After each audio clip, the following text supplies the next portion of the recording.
Sa kalagitnang gabi sa lungsodeng Beijing, biglang lumitaw ang isang mahiwaga at makapangyarihang Diyos para hanapin si Anlinan, nakatira sa gusali sa kabilang kalyits. Lina isang batang ulila na nangangarap maging isang cultivator na sa mundong ito ay katong pagiging isang sorcerer kaya literal ni. Yang sinimula ng kanyang ikalabing 8 kaarawan sa pamamagitan. Pagpapaliwanag sa larawan kanyang yumaong ina nagpasya siyang sumali sa isang lokal na kulto sa sandaling iyon isang estrangherong biglang lumitaw sa pintuan ni Anlina. Nagsimulang maging magulo ang lahat kaya kinuha ni Anlina ng isang mahiwagang selyo para protektahan ang sarili dali-daling tumawag sa Departamentong Spiritual Affairs, pero ang estranghero ay walang iba kundi ang Diyos mula sa simula na bumati sa kanya ng magiliw at ipinaliwanag na matagal na hinihintay si pagkatapos ay mabilis siyang dinalang Diyos sa kalangitan mismo sa hangganan. Mundong tao at nga spiritual na eroplano hiniling niya na tanggapin ni Linang, system na nais niyang ipagkaloob at nangakong ipapadala siya para magsan. Ay sa espiritual na mundo kasunod nito ang mahing nilalang ay nagsimulang magipong napakalaking enerhiya, habang binibigkasang gasalitang i-activate ang DT of War God system patapos ay nilipat niya ang lahat ng enerhiyang giyongkay, ang linad na nakipagnay sa system dahil sa pagiging makaagad niyang inibotang isang scroll sulat ng rekomendasyon na magbibigay da. Lin para makapag-aral sa prestiyosong Magical Academy of the Nine Districts sa spiritual na mundo, agad na manitong tinanggap ni Linda Hilwala na siyan. Giniintindi sa mortal na mundo at nais niya rin inang sarili mas mabuti na daw itong gawin sa spiritual na daigdig matapos nito nagpaalam siya sa kanyang tagapagligtas at na kipag-usap sa system na naganyong isang bilog na may papakati pinakilala ang sarili bilang espiritong system na siya ring gagay. Kagbay sam gabaguhan na tanging siya lang ang makakakita ibig sabihin si. Lin lamang pinayuhan siya nito na maging maingat sa paggamit upang hindi makaagawang pansin doon ay bigla niyang nadetektang isang cultivator na taon na naipit sa lubong spatial te. Leportation channel kaya nagpasya si Lin na tulungan nito at tinutusan siyang system na sipsip ng sobrang enerhi, ya mula sa bitak ng gawin niya ito isang babaeng lumitawat. Bumagsak sa ibabaw niya nang mapagtanto nito na iniligtas siya ni Lin.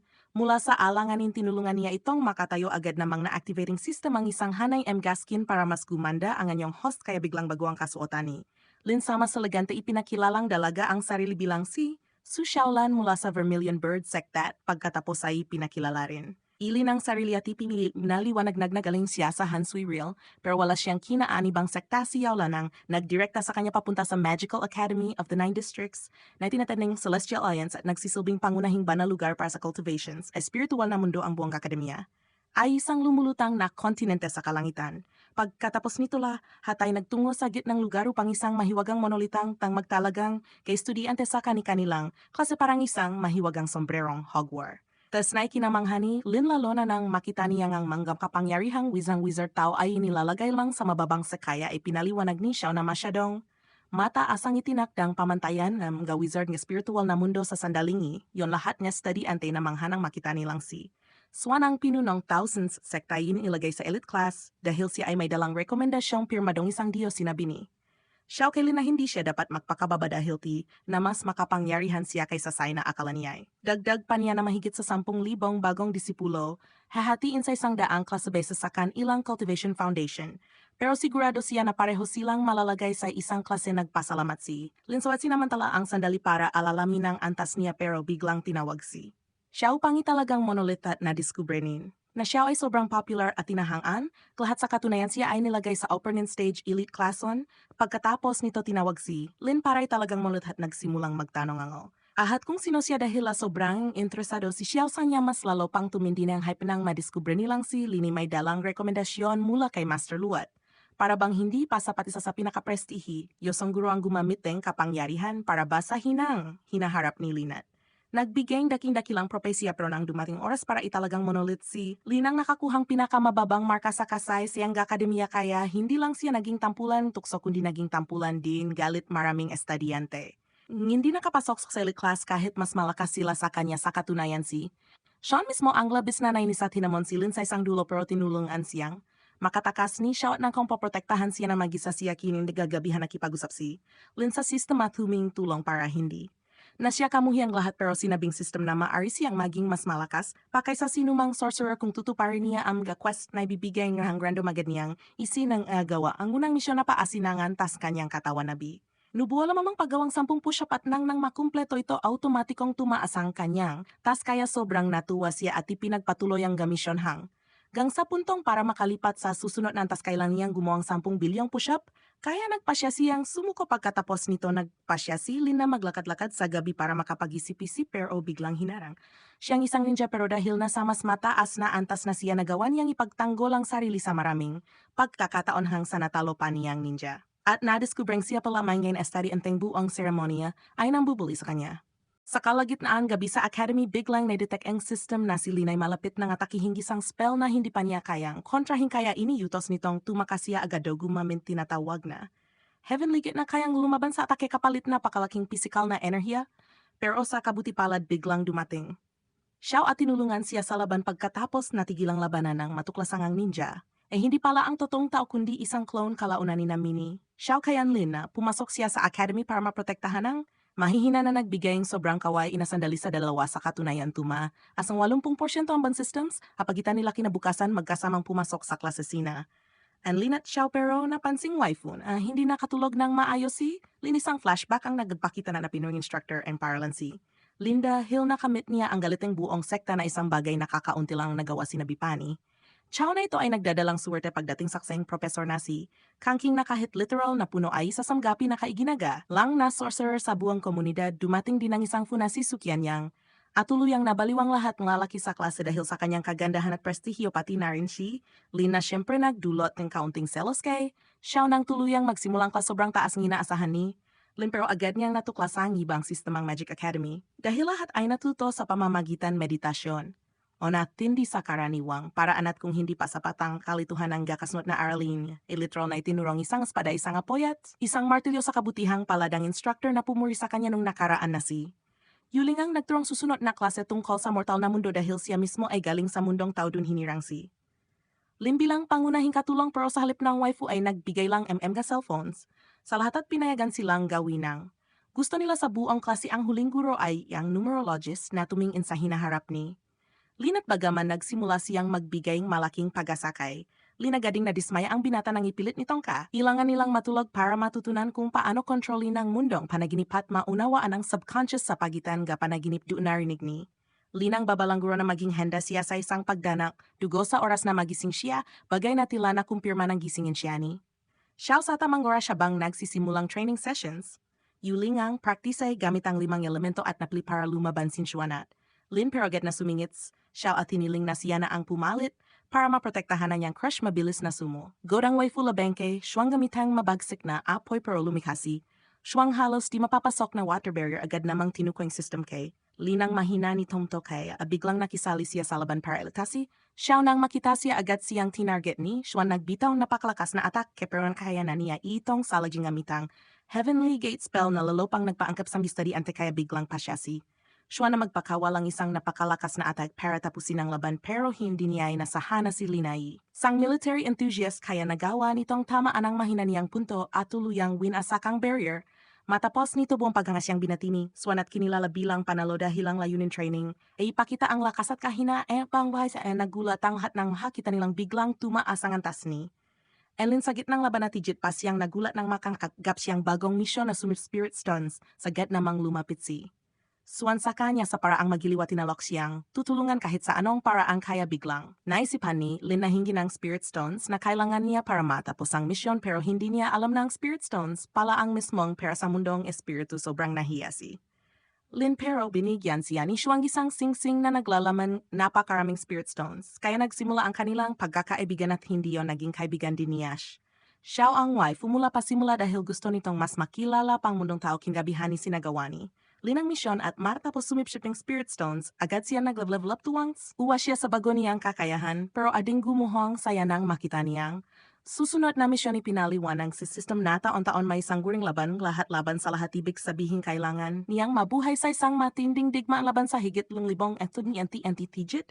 Paang misyon niya ay dapat mapasama sa top 50 sa ranking kahit pwesto pa siya na 29,653 kang hindi niya to magagawa ay magiging isang diwata siya sa loob ng isang buong taong kaya kinugol niya ang gaaraw sa pag-iisi. Kung mamahalin pa rin siyang kaibigan niya kung bigla siyang maging diwata.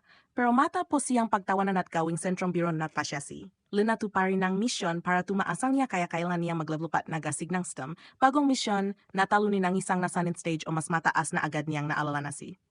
Xiao ay ninth stage, Kaya nakaisip siyang matalinong ideya hingin sa waifu na haya. Matalo siya sa isang laban dahil kakakakuha siyang class ability kapag nyata post niya ang misyon. Kinabukasan gusto sanang hilingin ni Anlin kay Xiao na magpatalo sa kanya sa isang laban, pero ang waifu ay sobrang banayad at mabait, kaya hindi niya magawang sabihin ito. Sa katunayan, ilang beses siyang nagtangkang magsabi, pero biglang binabago niya ang usapan at humihiling ng ibang bagay. Pagkatapos nito, kinausap niya si Xuan para humingi ng payo. Pero si Xuan pa mismo ang nag-alok na magpatalo sa kanya sa laban. Kaya naman naantik si Anlin at tumanggi dahil hindi niya kayang samantalahin ang kaibigan. Masyado rin siyang nagtitiwala kay Xiao. Kaya nang dumating ang paglubog ng araw, ginamit niya ang pagkakataon para kausapin si Xiao at nahihiyang hilingin na pumayag itong matalo sa isang laban. Pero inakala ng waifu na ito ay isang pag-amin ng pag-ibig kaya pumayag siya. Pagkatapos lumapit si Anlin para umatake, pero namula ang waifu at lumayo pa rin dahil akala niya gusto siyang halikan ni Anlin. Iniabot ni Xiao ang isang bag na may espesyal na gamit kay Anlin at doon siya inatake ng binata.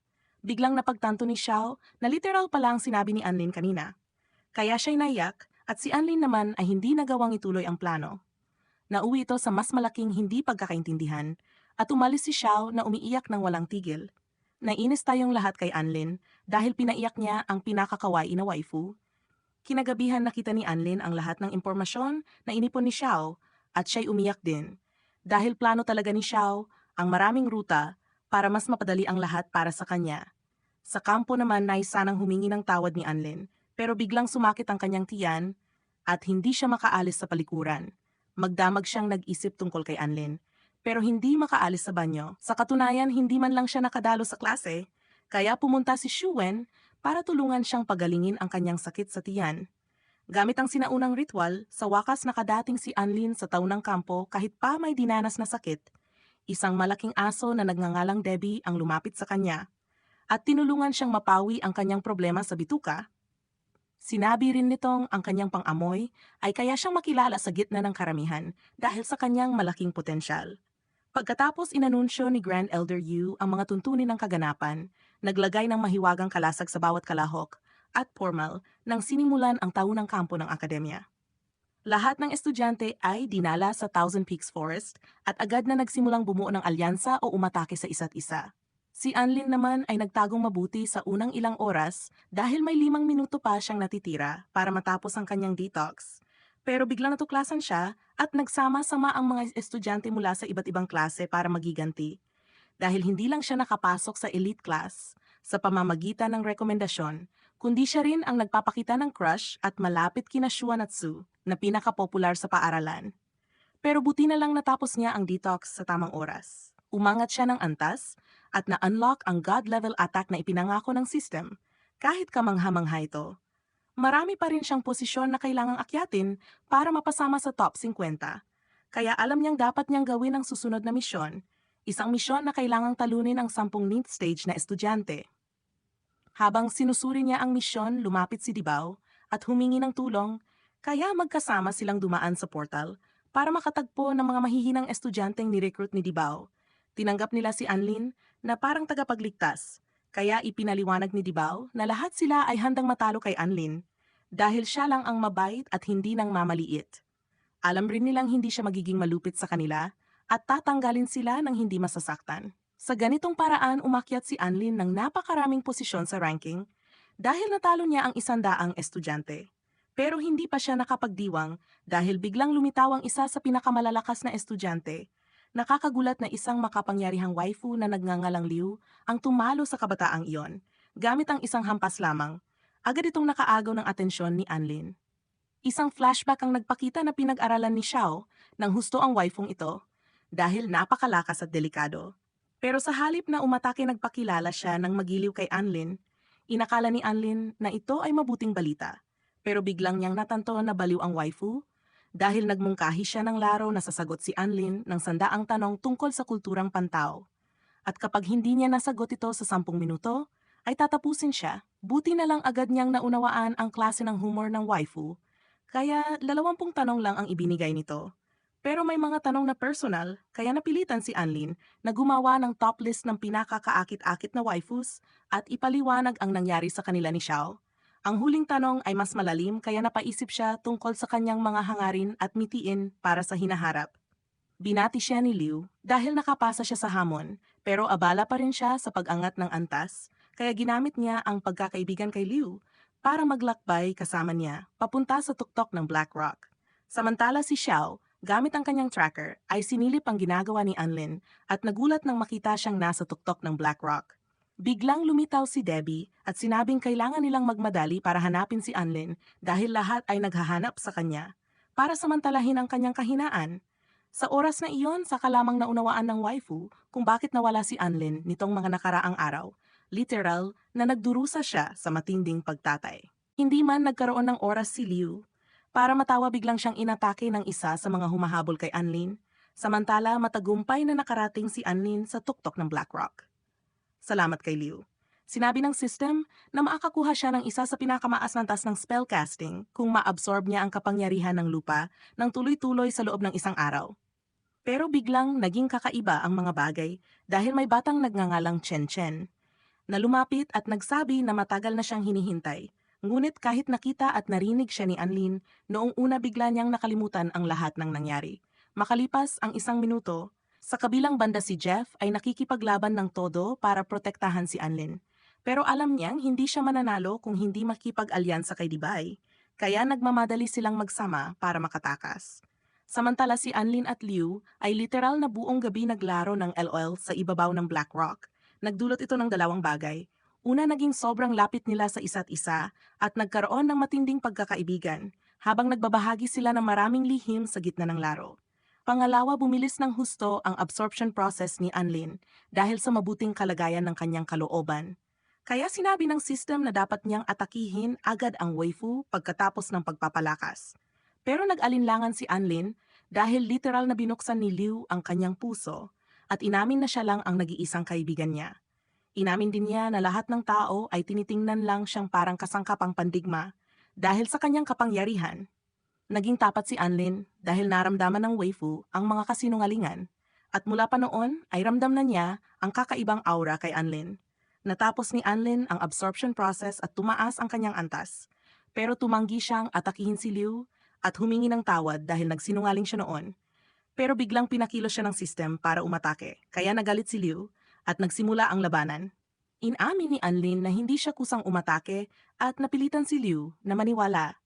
Dahil literal niyang kayang makita ang katotohanan, hiningi ni Liu na ipaliwanag ni Anlin kung paano niya biglang napalakas ang kanyang sarili, kung buong gabi naman silang naglaro lang ng video games, kaya walang nagawa si Anlin. Kundi sabihin ang tungkol sa War God System, kitang-kita ng waifu na totoo ang kanyang sinabi, kaya lalo siyang nainis at sinabing dapat man lang nagbigay siya ng mas kapani-paniwalang dahilan. Kaya ipinakita ni Anlin ang mga essences na kinain niya para matapos ang isang misyon. Pero mas lalo lang itong ikinainis ni Liu dahil nagkaroon siya ng sakit sa tiyan. Kaya tinuruan ng system si Anlin ng bagong healing spell at ginamit niya ito para tulungan si Liu. Bilang pasasalamat, nagbigay ang waifu ng isang tire na makakapagprotekta kay Anlin laban sa pinakamakapangyarihang mga mangkukulam. Nagpaalam sila ng may emosyon at ipinapatuloy ni Anlin ang kanyang paglalakbay para makapasok sa top 50. Pero biglang nalagay sa panganib si Anlin dahil ang pinakamakapangyarihang estudyante sa buong akademya na si Wang Chuoshan ay nagbabantang wawasakin ang lahat ng estudyante maliban na lang kung lilitaw si Chen Chen para lumaban. Natakot ang lahat ng estudyante pero hindi pinansin ni Anlin dahil nagbigay babala ang kanyang radar na nasa panganib si Xiao. Literal na nakikipagbakbakan ang waifu sa maraming mangkukulam para mailigtas si Dibay na nahuli ng mga ito. Ngunit natalo siya dahil sa dami ng kalaban.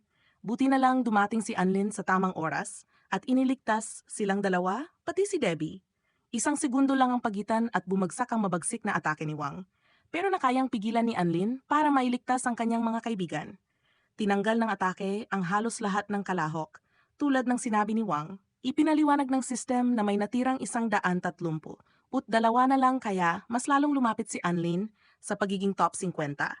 Nang makita niya ang ginawa ni Wang kina Debbie, binugbog niya ito at tinanggal sa laban kasama ng mga tauhan niya. Pero muling nainip si Wang at nagbanta ng panibagong pag-atake. Buti na lang pansamantalang napigilan ni Xuan at Su. Sinubukan ni Xuan na mag-conjure ng magic seal, pero kailangan niya ang tulong ng lahat para magkaroon ng sapat na lakas. Nagalit si Wang at muling umatake at natalo si Xuan. Nakita ito ni Anlin at naghanda na siyang kontrahin si Wang, pero biglang lumitaw si Chen Chen at pinigilan ang atake ng madali. Ikinagulat ito ni Anlin. Ngunit pagkatapos ng aksyon, biglang naglaho si Chen Chen. Ipinaliwanag ng system na wala nang natira sa kagubatan, kundi silang dalawa, kaya halos imposible nang makapasok si Anlin sa top 50. Dahil ang natitirang paraan lang para makakuha ng puntos ay talunin ng ibang kalahok. Ang tanging opsyon na natira kay Anlin ay labanan si Wang sa isang 1 versus 1 match. Dahil literal na siya ang top 1 sa ranking. Para protektahan si Xiao mula sa laban, tinanggal ni Anlin ang waifu sa kompetisyon. Ginawa rin niya ito kay Debbie na nakahanda ng lumaban para sa kanya. Nang makita ni Wang ang tiwala ni Anlin, sa sarili agad siyang nagpakawala ng impyernong atake na kayang lipulin ang buong kagubatan. Pero biglang nagbigay babala ang system na na-unlock na niya ang Heavenly Finger. Ang parehong technique na nakita niyang ginamit ni Chen Chen, dahil dito natalo ni Anlin si Wang, gamit lang ang isang galaw at nagbigay ito ng matinding hype sa lahat. Si Anlin ang nagwagi sa paligsahan at nakamit niya ang paghanga ng lahat. At kahit kailangan niyang gumugol ng ilang araw sa kama, para makabawi na pagtanto niya na sulit ang lahat dahil nakakuha siya ng napakaraming benepisyo at lakas. Ilang araw ang lumipas, inanunsyo ng punong guro ng akademya na nakatakas ang Demon King at gumagala sa mortal na mundo. Kaya magpapadala sila ng ilan sa pinakamalalakas at pinakamapipitagang estudyante bilang mga mensahero. Orihinal na si Wei Ju ang dapat ipadala, pero biglang pinalitan siya ni Anlin na labis na ikinabagsak ng kanyang kalooban. Wala na siyang nagawa, kundi panoorin sina Anlin, Xiao at Shuang habang tinatanggap nila ang paghanga at pagkilala ng mga estudyante. Si Anlin pa nga ang napili ng Grand Elder para pamunuan ng grupo, kaya kinailangang magbigay siya ng talumpati. Pero sinamantala ni Anlin ang pagkakataon para sabihin sa mga kaklase na nagbukas siya ng order list para sa mga gustong bumili ng gamit mula sa mundo ng tao na lalo pang nagpasidi ng paghanga ng lahat. Pagkatapos inanunsyo rin ni na Anlin at Liu ang pagbubukas ng isang sports club para katawanin ang akademya. Gaya ng inaasahan, naging malaking tagumpay ang mga mungkahi, kaya buong araw silang abala sa pagtanggap ng kahilingan ng lahat ng estudyante. Pinanood ni Wei ang lahat na puno ng inggit at isang flashback ang nagpakita na si Wang, ang mismong nagsabi sa kanya na hindi siya makakapunta sa mundo ng tao, at ipinakita rin niya ang hinaharap na panganib na kakaharapin ng mga mensahero. Kahit nag-alala siya kay Anlin, tiniyak ni Wang na nakatakdang maging dakila si Anlin. Ito ang dahilan kaya umiyak ng husto si Wei na agad namang naging isang achievement kay Anlin dahil nakita ng system na ang kanyang kaaway ay umiiyak sa inggit. Sa katunayan, lumago ng husto ang impluensya ni Anlin. Kaya binati siya ni Liu para sa kanyang matagumpay na marketing campaign. Isang bagay na nagpaselos kay Xiao, hindi pa doon natapos dahil binigyan pa siya ng regalo ni Liu. Pagkatapos naghanda na ang grupo para simulan ang kanilang paglalakbay, kaya nagpaalam sina Su at Liu sa kanilang mga kaibigan sa portal. Bagaman masaya ang lahat ng naroon, hindi masaya si Xiao dahil sa isang flashback. Makikita ang pag-usap nila ng guro kung saan malinaw na sinabi na magiging malungkot at trahedya ang daraanan ni Anlin. At halos agad itong natupad ng buksan ng portal dahil isang kakaibang enerhiya ang humigop kina Anlin ng marahas. Mahigpit na kumapit si Xiao sa kanyang mahal, habang si Xuan ay mabilis na pumasok sa portal para makahabol. Buti na lang ginising agad ng system sina Xiao at Anlin, kaya nagkaroon siya ng oras para mag-activate ng isa sa kanyang mga spell bago sila bumagsak sa lupa sa nakakatakot na bilis. Pero muntikan na niyang masagasaan ang isang lotus flower na bagong nakamit ang espiritual na transcendence. Dumating si Xuan makalipas ang ilang sandali at tinulungan ang kanyang mga kaibigan na makabawi. Pero lumapit ang lotus flower at humingi ng tawad dahil inabsorb ni Anlin ang kanyang mahika. Sa kasamaang palad, wala ng oras para pakinggan ito dahil biglang lumitaw siling isang waifu mula sa Sorcerer Research Center at agad silang ininteroga. Dinala ang grupo sa pasilidad ng research center gamit ang isang napakamodernong barko. Nagtataka si Anlin sa dami ng nangyari sa loob ng ilang oras lang. Pero bastos siyang ininterrupt ni Ling at kinutya sila dahil hindi siya makapaniwalang mga first year lang ang ipinadala ng Spirit World. Ikinagalit ito ni Xuan at agad niyang sinagot ang waifu na nagdulot ng tensyon at nerbiyos kay Anlin dahil alam niyang siya ang kailangang mag-ayos ng lahat. Buti na lang ipinakita ni Xuan ang kanyang talento sa diplomasya at gamit ang kanyang karisma, napatahimik niya si Ling. Pagkatapos, dinala sila ng waifu sa punong himpilan ng mga barracks, kung saan nakilala nila si Yuan, ang commander-in-chief. Agad namang namula si Anlin at umasta na parang simp dahil sikat na sikat si Yuan sa mundo ng tao at halos lahat ay in love sa kanya. Ayaw man ni Yuan, ipakilala niya pa rin ang 8 pinakamalalakas na sorcerer sa lugar at isa agad ang nagpahiya sa kanila. At sinabing salamat sa wala, dahil ang mga tao mismo ang tumapos sa mga banta sa mundo. Nagbukas pa nga siya ng portal para pauwiin na ang mga bata, dahil isang kawalang galang na ipinadala sila ng mga autoridad. Magalang na hiniling ni Yuan na bumalik na lang sila at huwag na magpadala muli ang spirit world. Nagsimula na sanang umalis ang grupo, pero biglang tumunog ang alarma at nagbigay babala na nagbuklod ang mga demonic cults at demonic clan para sakupin ang mga tao. Kaya nagpasya sina Anlin na manatili at lumaban. Pero hindi sila tinanggap ni Tian, na literal na nagtulak sa kanila papasok sa portal dahil dito hinamon siya ni Chan sa isang duel para ipakita na kaya ng spirit messengers ang anumang laban. Pinilit ng system si Anlin na siya ang lumaban dahil kaya raw niyang talunin si Tian. Sumunod si Anlin sa payo at nakipaglaban, pero biglang inatak siya ni Ling na nagpakilalang anak pala ni Tian. Galit na galit siyang umatake kay Anlin at iniwang nakabukas ang bibig ng lahat. Pero halos agad napatunayan ni Anlin na ibang level siya.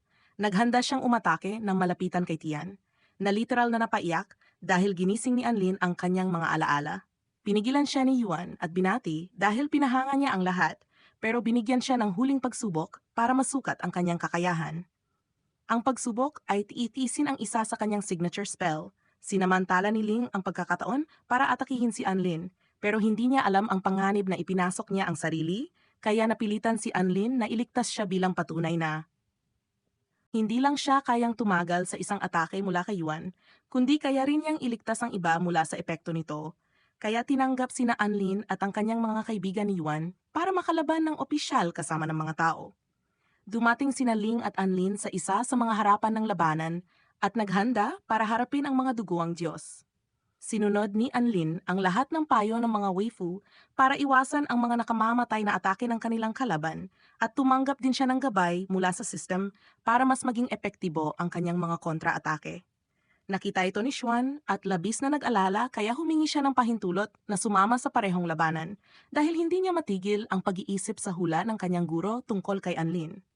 Samantala, nagmartsa ang mga duguang Diyos sa labanan sa nakakatakot na paraan, kaya iminungkahi ni Ling na mas mabuting tumakas na lang. Pero iginit ni Anlin na kailangan nilang manatili at lumaban dahil nakita niya ang kahinaan ng mga duguang Diyos at ng kanilang ulap. Mabilis na sumalakay si Anlin sa hanay ng kalaban at bago pa man makakapagdesisyon si Ling, nakatama na siya ng unang suntok. Yumiling si Anlin ng karagdagang puwersa mula sa punong himpilan at ipinaliwanag niya kay Ling lahat ng kanyang ginawa sa maikling oras na iyon. Sa punong himpilan naman nakiusap sina Xuan at Xuan kay Tian na payagan silang lumaban sa parehong harapan ni Anlin. Pero sinabi ni Tian na walang silbi ang kanilang mahika laban sa duguang Diyos. Isa sa mga napiling salamangkero ni Tian ang umatake kay Xuan para ipakita na wala siyang magagawa. Pero tinulungan siya ni Xuan at nangako kay Tian na ibibigay ang kanyang ulo kung mabibigo siya, kaya pumayag si Yuan. Lalong tumindi ang sitwasyon nang ipaalam ng artificial intelligence ng punong himpilan na nagwawala ang Blackfeather Clan.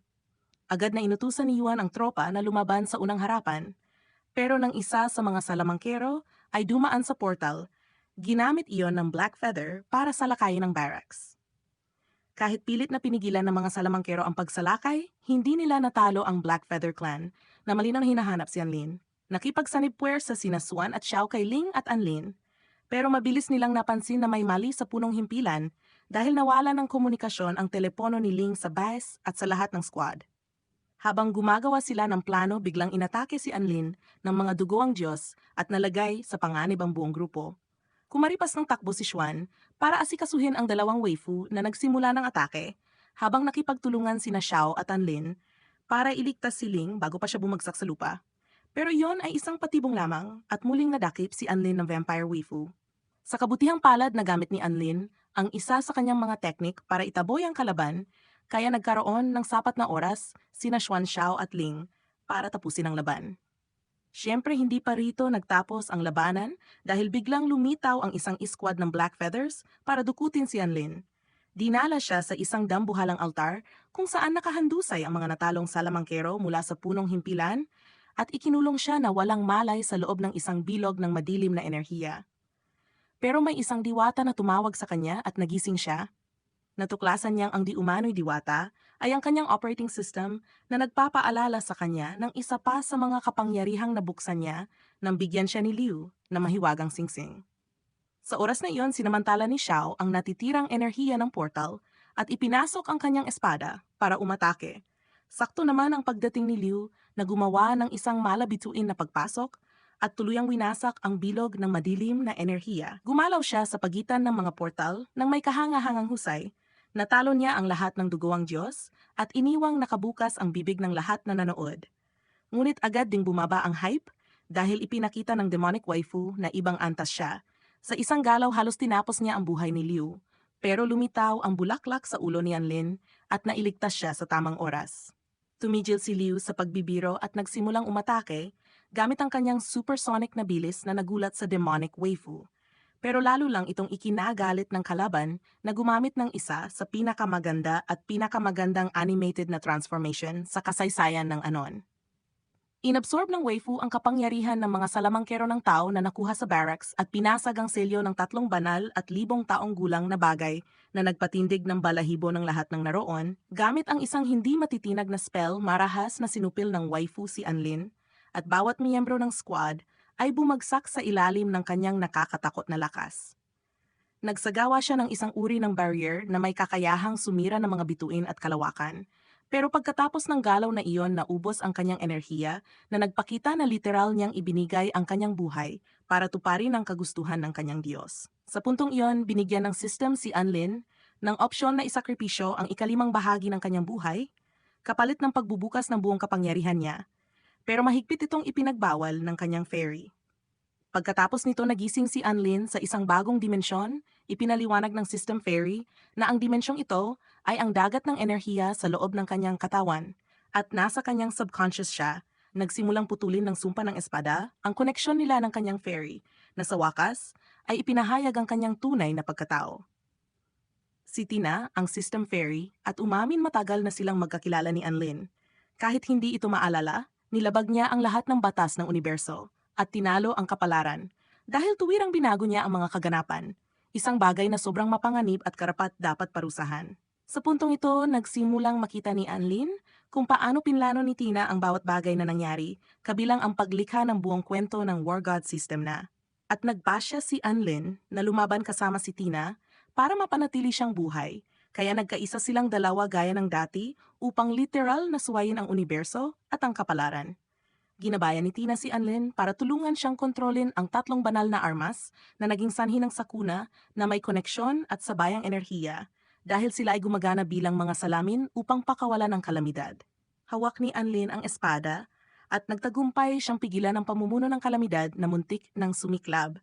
Pero tulad ng ipinangako, umalis si Tina sa puso ni Anlin pagkaraan ng sakuna, kaya kailangan niyang pumunta sa mundo ng mga diwata kung nais pa niya itong makita.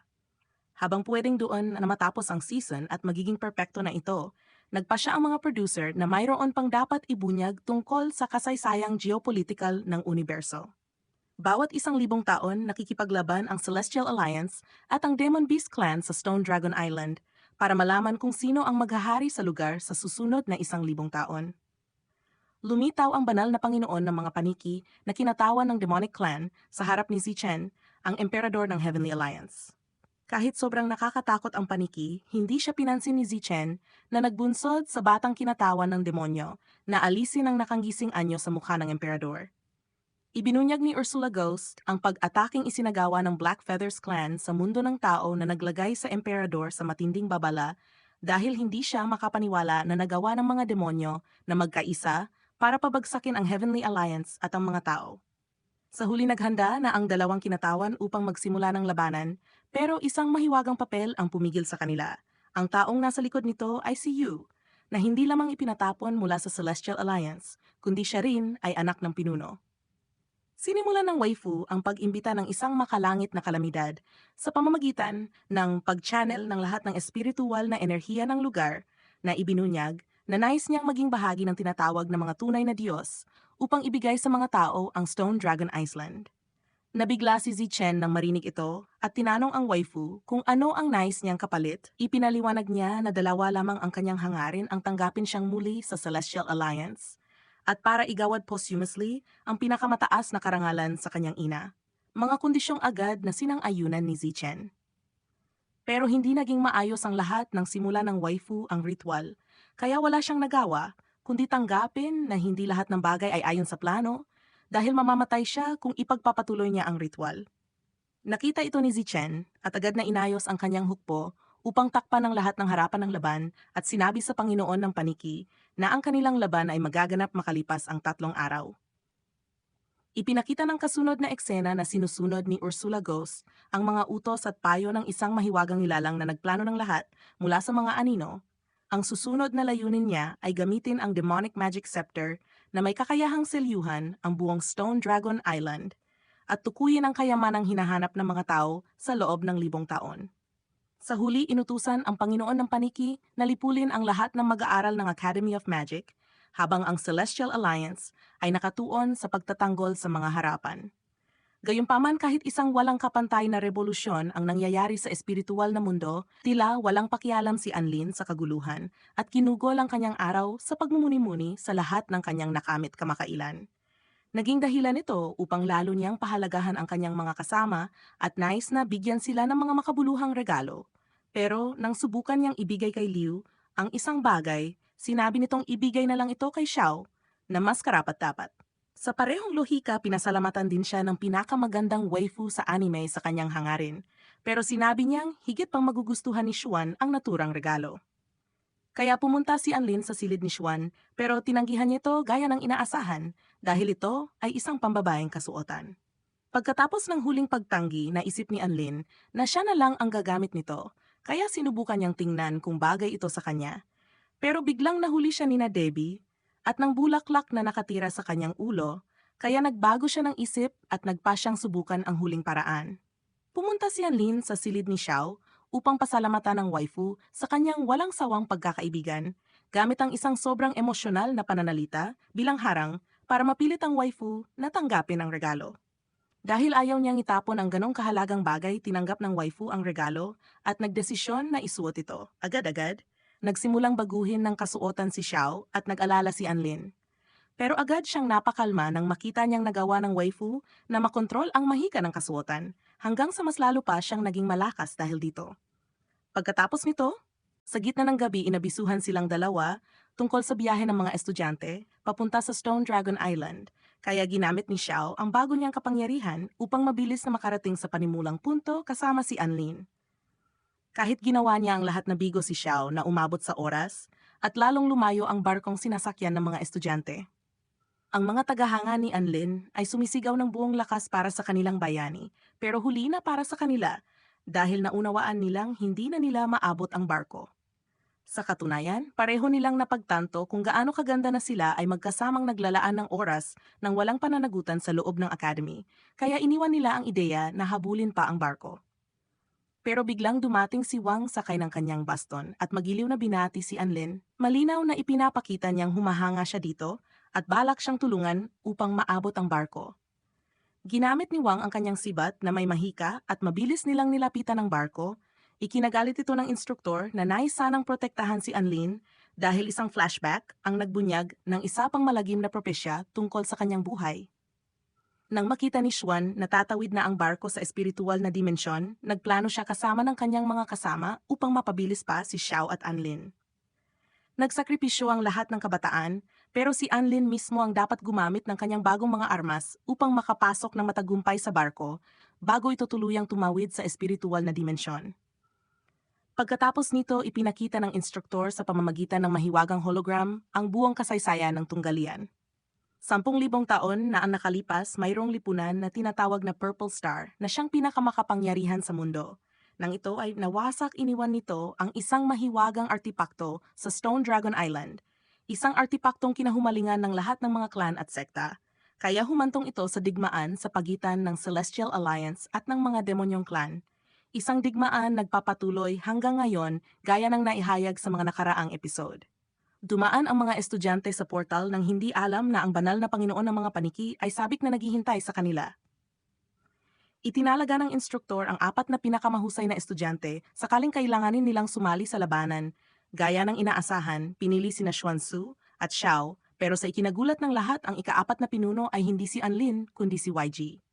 Sa katunayan, kailangan munang lumayo si Anlin mula sa grupo dahil siya ang pinakamalakas sa lahat at hindi lamang kayang protektahan ang sarili kundi may kakayahan ding pigilan ang anumang banta. Habang hinihila palayo mula sa grupo, nagsimulang isipin ni Anlin kung paano siya makaangat sa antas, pero biglang naputol ang kanyang atensyon nang makita niyang nagiging kakaiba at nakakatakot ang kulay ng kalangitan. Napansin din ito ng iba at nagsimula ang matinding pagkatranta dahil malinaw na tanging isang makapangyarihang nilalang lamang ang may kakayahang selyuhan ang buong teritoryo ng Stone Dragon Island. Ginamit ng banal na emperador na si Bats ang mahika ng scepter upang ibunyag ang lahat ng nakatagong kayamanan, isang sumpang kayang wasakin ang lahat ng madaanan nito. Mabuti na lang at nagawang iligtas ng instruktor ang kanyang mga estudyante at pinagsama-sama sila upang makalikha ng isang hadlang na kayang tumanggap ng tama mula sa madilim na mahika. Pero nang makita niyang napapalibutan na sila at malapit ng magapi, nagpasya ang instruktor na ibigay ang kanyang buhay upang protektahan ang kanyang mga estudyante. Samantala hindi napigilan ni Xuan ang sarili, kaya nag-organisa siya ng pagtutol upang pigilan ang pagkamatay ng kanilang guro. Kasabay nito, isinara ni Anlin ang season sa pinakamakapangyarihang paraan sa buong mundo, tinalo ang daan-daang kaaway at nagpatuloy patungo sa pinakamataas na bundok sa lugar.